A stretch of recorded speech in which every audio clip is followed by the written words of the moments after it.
And this noon time, we are in a severe weather alert. It continues following yesterday's big snowstorm, and now the frigid temperatures moving into the area.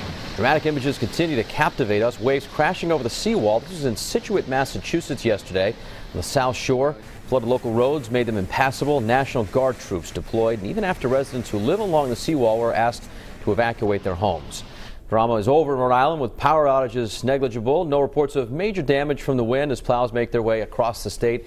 Now we're preparing for another dangerous chill. Pinpoint weather team is activated today, trying to dig into the cleanup here and other developments. First, let's start with meteorologist Michelle Muscatello. Well, you can see our live camera there shaking in the wind, and I have two advisories to tell you about this noontime. The first up is that wind chill advisory.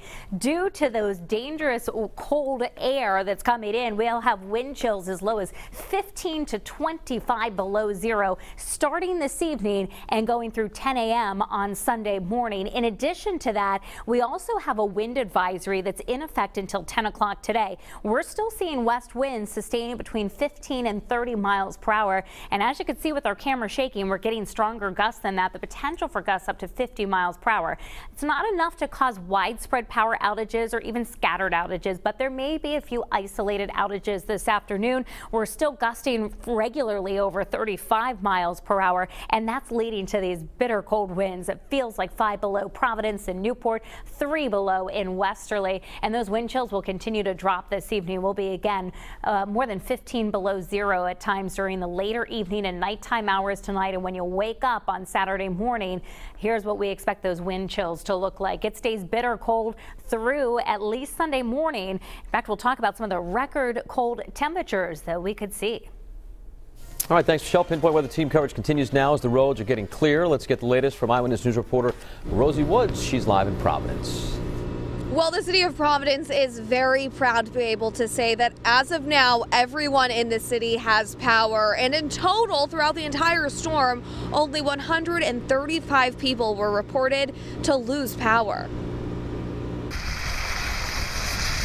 Things are finally getting back to normal here in Providence. We were on the roads all morning checking in with residents all over the state as they dug out their driveways and cleaned off their cars. But not everyone was happy waking up. I have no place for parking today for customers or my employees. I gave everybody the day off. The salon here next door has a lot of employees. They won't be able to have any parking either.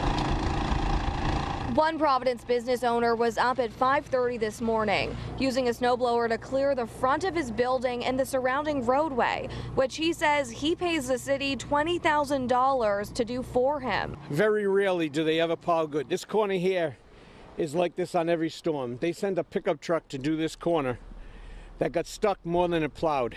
It finally got so frustrated it took off. He tells me he's been dealing with what he calls poor plowing in this area of Federal Hill for over 35 years. Just about every storm, they leave it 10 feet out. This side of the street gets killed. That side of the street has no bump outs, and they get plowed back. But the city of Providence tells me they had 110 plows out throughout the storm, and they did the best they could considering the conditions. I'm gonna have to be here cleaning up their mess.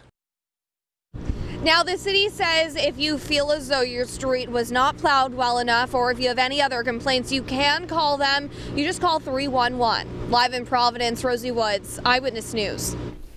New video from coastal Maine, which is having its worst coastal flooding in 40 years thanks to this January storm. High tide there reached 13.79 feet, just shy of the 14-plus feet high tide record during the blizzard of 1978. Getting back to the flooding in coastal Massachusetts, Governor Baker and other state leaders heading to towns like Scituate and Winthrop today to inspect the storm damage and set the scene for recovery. Let's go to Eyewitness News reporter Eric Halperin for more developments. He is in New Bedford.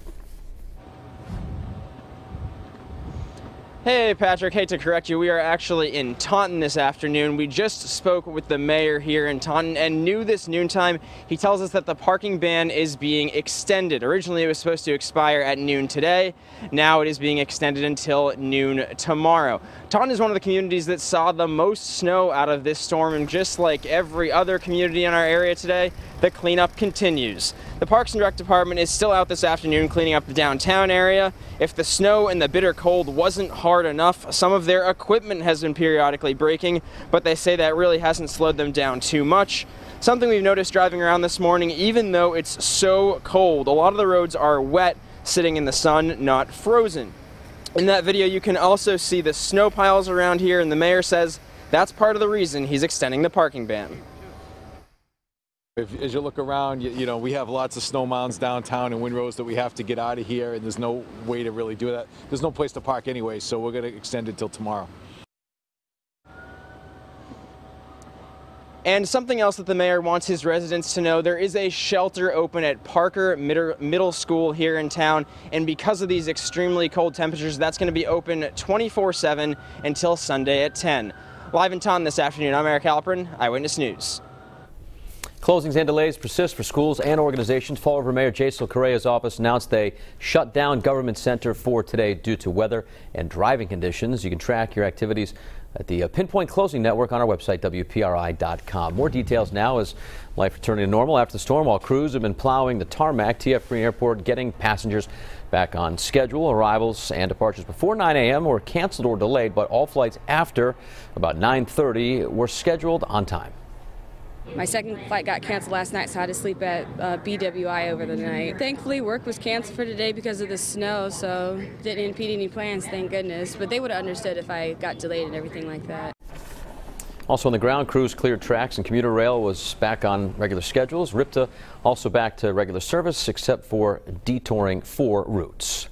Remember, whether there is a storm or there isn't one, you want to stay with the Pinpoint Weather team. They've got you covered day and night. You can also log on to WPRI.com. Be sure to follow us on Facebook and on Twitter for all the latest updates.